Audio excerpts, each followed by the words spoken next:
छोटे लाल।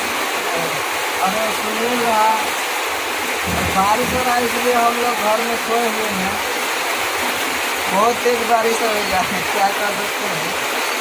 बहुत बारिश हो रहा है। चलिए तो आप लोगों को बारिश थोड़ा दिखाते हैं। कॉमेडी शूट कर रहे हैं तो इसी समय में बारिश आ गया। बहुत जल्द मिलेगा छोटे लाल लगा ऑफिशियल पर संघर्ष का नाम है। इस समय कॉमेडी शूट होते समय ही बारिश आ गया, इसलिए आके हम लोग रूम में बैठे हुए हैं। और चलिए बारिश दिखाते हैं हम लोग। बारिश हो रहा है और पानी देखिए, बारिश बहुत ज़्यादा हो रहा है। चारों तरफ पानी पानी लगा हुआ है। बारिश का तो खैर बातें छोड़िए, ज़्यादा बारिश हो रहा है। ये देखिए बारिश,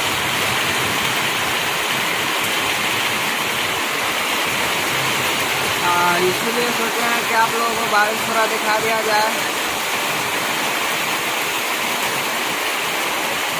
और ये देखिए पानी क्या लगा हुआ है, पानी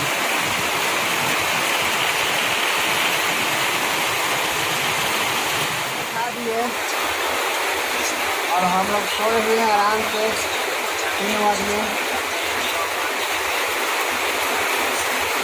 अब बारिश में क्या किया जाए आप लोग कमेंट कीजिए। और लाइक और चैनल को सब्सक्राइब और शेयर जरूर कीजिएगा। ठीक है, ओके बाय।